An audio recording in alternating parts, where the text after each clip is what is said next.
Bonjour, ici Steve Lauzon de lozhockey.com. Je ne suis pas un entraîneur qui croit beaucoup aux exercices de patin. J'aime plutôt intégrer mon patin à travers les différents ateliers de mon entraînement.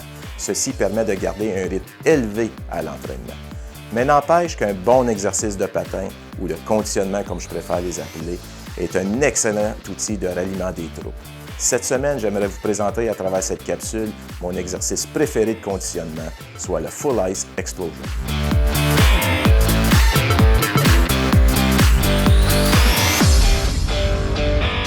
Alors, la mise en place se fait comme suit. Tous les joueurs, incluant les gardiens, vont être dans un coin de patinoire. Normalement, l'exercice se déroule à 3 joueurs, mais pour le bien de la démonstration, seulement un joueur va être représenté. Alors, au signal de l'entraîneur, les 3 joueurs quittent en même temps et, par un départ rapide, vont exploser jusqu'en zone centrale pour aller atteindre le point le plus éloigné de mise au jeu.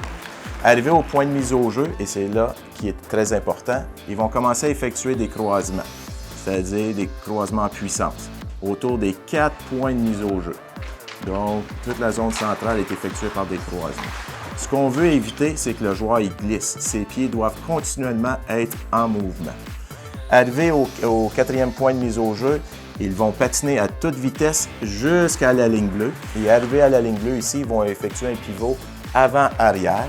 Ils vont patiner du reculon jusqu'à l'autre extrémité de la ligne bleue. Arrivés à l'autre extrémité de la ligne bleue, ils effectuent à nouveau un pivot de transition, cette fois-ci arrière-avant. Ils vont exploser à toute vitesse jusqu'à la ligne des buts dans le coin opposé.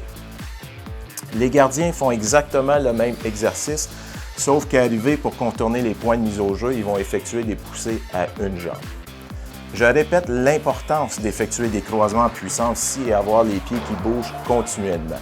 Vous allez remarquer que ce qu'on veut éviter, c'est que le joueur se laisse glisser, c'est-à-dire perdre de la vitesse. Et plus le joueur va prendre la confiance, plus le joueur va être en mesure d'effectuer ses croisements en puissance avec rapidité. Effectuez ce parcours 2 fois de chaque côté et je peux vous assurer que vos objectifs en conditionnement seront atteints.